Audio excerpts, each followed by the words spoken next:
Many of the former PRRD followers are advocates and supporters of strong arm style of government. They think that the PRRD drug war was a legitimate law enforcement policy. The anti-drug law did not, to my recollection, authorize killing suspected people with impunity. No Congress under our constitutional law ever authorized summary killings of suspected people. Even criminals caught red-handed are not authorized by law to be killed summarily unless they resisted with violence. People power in this country, police power rather in this country, is not a license to kill suspected people with impunity. Police power is generally controlled by law and due process. Our Constitution abhors the death penalty. So yan po sinabi ni Juan Ponce Enrile. Medyo mabigat yung kanyang binitawang salita. Na yung Constitution daw natin ay hindi pro death penalty. Well, actually may provision naman yata sa death penalty sa Constitution. If I'm not mistaken, may allowance for death penalty. Pero kailangan merong enabling law. Nagula, ito si Manong Johnny talaga minsan Una ni Real Talk INC. Ito ngayon may bago. Ito ngayon ang bagong komento ni Juan Ponce Enrile. Feeling ko parang it's out of the blue no. Parang hindi siya, di ba, hindi naman masyadong issue ngayon yung drug war. Or baka kasi dahil naglabas ng statement si DOJ Secretary na makikipagtulungan na slowly, no, na mag-uumpisa na siya maipag-meet kay ICC. At marami hong naglalabasan. Actually, sa kampo po ng mga DDMs, ito ngayon nakakatawa Marami hong naglalabasang post na sinisisi si PBBM sa bawat isang krimen na nagaganap sa Pilipinas. Lahat ng krimen, kahit personal ang motibo, kasalanan ni Bongbong Marcos. Which is funny. Kasi alam nyo mga kutsero, bakit kapag si Digong ang nagsalita na ang criminal liability is personal, palakpakan silang lahat. Ganyan si Rodrigo Duterte, ganyan sa agaling. Mukha nyo. Pinakita lamang nitong mga Duterte bubulagers na to, yung kanilang double standard. Yung kanilang pagiging ipokrito. Ngayon, yun ang pag-uusapan natin. Kasi, nagkomento itong si Enrile tungkol dyan sa... Ito pa pala, isa rin palang umiikot na na balita. Kaya nga kaya daw mas tahimik nung panahon ni Digong. Oo, kasi pinapatay daw yung mga adik. Dapat daw patayin na lang yung mga pusher tsaka yung mga adik kasi yun ang deserve nila para tumahimik ang bansa. Hindi ko alam na gano'n na pala tayo ngayon, no? Tinotolerate na natin ang extrajudicial killings. So yun ang kinokontra ngayon nitong si Juan Ponce Enrile. Anong sabi ni Enrile? Many of the former PRRD followers are advocates and supporters of strong arm style of government. They think that the PRRD drug war was a legitimate law enforcement policy. Kamay na baal. Hindi raw ganun yun, sabi ni JP. Dinurog na naman niya si Rodrigo Duterte. The anti-drug law did not, to my recollection, authorize killing suspected people with impunity. No Congress under our constitutional law ever authorized summary killings of suspected people. Even criminals caught red-handed are not authorized by law to be killed summarily unless they resisted with violence. People power in this country, police power rather in this country, is not a license to kill suspected people with impunity. Police power is generally controlled by law and due process. Our Constitution abhors the death penalty. So yan po sinabi ni Juan Ponce Enrile. Medyo mabigat yung kanyang binitawang salita. Na yung Constitution daw natin ay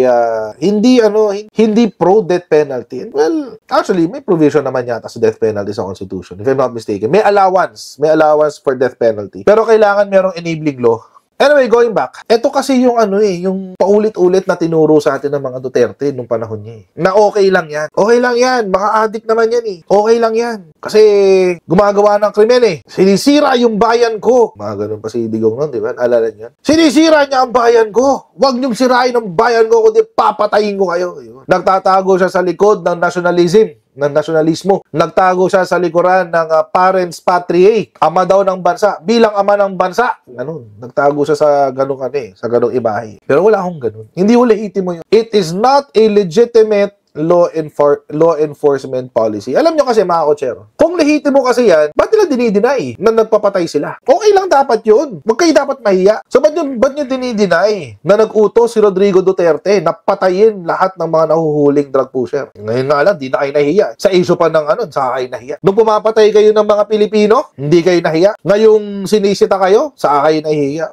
Walang ganun. Ano ba kasi nasabi ng Constitution tungkol dyan? Kasi meron nyo kasi tayong even criminals caught red-handed are not authorized by law to be killed summarily. O kasi na ano yun, naprotektado ko kasi ng Constitution yan, mga kotsero. Number 1 pa yan. No person shall be deprived of life, liberty, or property without due process of law, nor shall any person be denied the equal protection of the laws. Pero anong tinuro ni Digong? Anong sinabi ni Digong? Tinuruan niya mga pulis. Ang sabi niya, udyukan niyong maglabas ng bakal. Udyukan niyong maglabas ng baril. Udyukan niyo yung inyong mga inaaresto na lumaban sa inyo. Para pag lumaban, patayin niyo na. Yun yung utos eh. Inamin naman niya yun. Di ba nung hearing sa Senado? Sa sobrang gigil niya kay Risa Ontiveros, napaamin siya. Sinabi daw niya sa mga kapulisan, udyukan nyo yung mga pusher na lumaban sa inyo. Tapos patayin nyo. Nasaan ang due process dun? Dito nga lang eh. Section 2, hindi ka pwedeng i-search sa inyong tahanan. Hindi ka pwedeng arestuhin ng walang warrant. Section 12, any person under investigation for the commission of an offense shall have the right to be informed of his right to remain silent on Miranda rights and to have competent and independent counsel, preferably of his own choice. If the person cannot afford the services,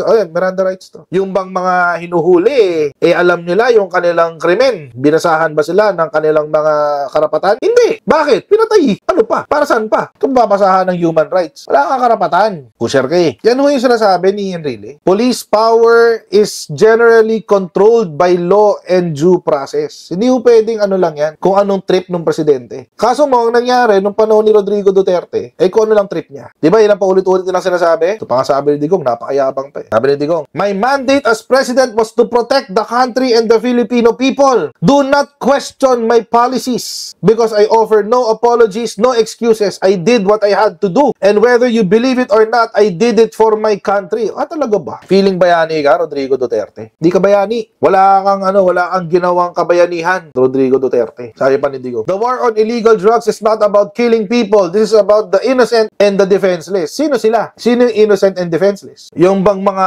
tao na namatay sa war on drugs, lahat sila inosente? Lahat sila mga pusher? Lahat ba sila mga addict? Kasi ako, may kilala akong namatay sa war on drugs, pero hindi naman siya pusher, hindi siya addict. Paano na lang yun? Wala na siya, patay na siya. Maski nga si Rodrigo Duterte, hindi siya sigurado sa drug matrix niya. Inamin niya sa hearing, di ba, kay Gutierrez? Yung drug matrix niya, sabi niya, galing, it's a consolidated list from PNP and PIDEA. Sabi ng PIDEA, wala ho kaming listahang binibigay sa kanya. Di huli yung kasinungalingan niya. Maski yung drug matrix niya, lang yan, andun nga si Heidelin Diaz. Gretchen ho, naandun eh. Paano nangyari yun? Akala ko ba verified? I-verify mo muna yung impormasyon mo. Actually nga, dapat may complainant ka pa eh, para makapag-issue ka ng warrant of arrest. Para makapag-request ka ng warrant of arrest, magpa-file ka muna ng kaso. So, sinong inosente at defenseless ang sinasabi mo? Sabihin niya, yung mga bata. Really? Nainabang ba yung mga bata sa mga pinagagawa ni Rodrigo Duterte? Wala akong nainabang na tao dyan. Bakit? Kasi hanggang ngayon, mga kotsero, hindi naman nawala yung drugs. In fact, yung mga kaibigan pa niyang Chinese na galing ng Pogo ang nagpapasok ngayon ng droga. Nasa wataba ang drugs. Buti sana, mga kotsero, at least may pampalubag loob ka eh. At least may pampalubag loob ka. Kung halimbawa, nag-war on drugs, daming patay, 20,000 mahigit. Tapos, ubos ang drugs sa Pilipinas. Kasi wala ng drugs. Buti sana kung ganun. Ganun ba nangyari? Hindi ho ganun. Up to present magkano yung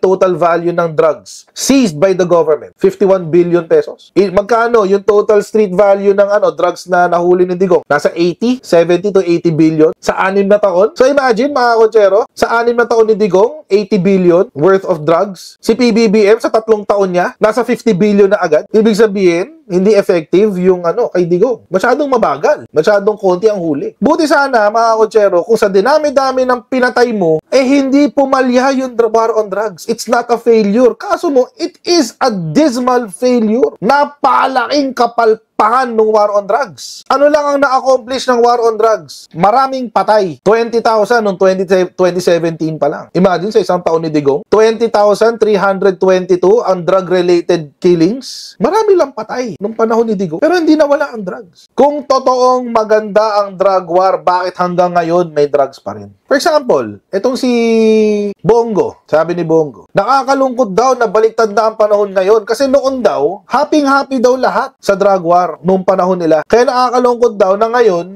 baliktad na. Alam nyo, sabihin ko mga kotsero, kung kaharap ko si Bongo ngayon, sasabihin ko sa kanya, kung di ka ba naman isang tangat kalahati, buti nga sana kung nasawatan nyo ang drugs, kaso mo hindi. At meron pang teorya, meron pang conspiracy na yung anak mismo ni Rodrigo Duterte, si Pulong Duterte, ang nagpasok na nagkakahalagang 6 billion pesos ng drugs sa Pilipinas. Si Pulong tsaka si Mans Carpio. Hindi naman nawala ang drugs. Ano lang ang ginawa ng war on drugs? Pumatay ng tao, that's it. Yun lang ang naging accomplishment niya. Ito si Bato, ang war on drugs ay para sa future generation. Sabi ni Bato. Halos lahat magsasabi sa iyo, hindi nga natin tinatanong lalapit sa atin at magsusumbong, sir. Andyan na naman sila, sir. Nagkakalat na naman. Noon nagsipaglayasan na, nagsipagtago. Ngayon andyan na naman, parang candy na naman ang binibenta yung drugs sa kalsada. Kaya namin ginawa ni Pangulong Duterte yun dahil mahal na mahal namin ang kabataan. Ayan na naman tayo. Gaslighting kayo, mga hayop kayo eh. Dahil mahal naman namin ang kabataan, na maisalba ang kabataan sa problema sa illegal na droga. Kung wala akong pakialam, anong pakialam ko? Chief PNP ako, after nyan, mag-retire ako, may retirement ako. Bakit ako papasok sa problema? Dahil iniisip namin ang future generation ng Pilipinas. Oh, come on, Bato de la Rosa. Mag-isip ka ng bagong bullshit na pwede mong ipakain sa mga sumusunod sa'yo because we're not buying this.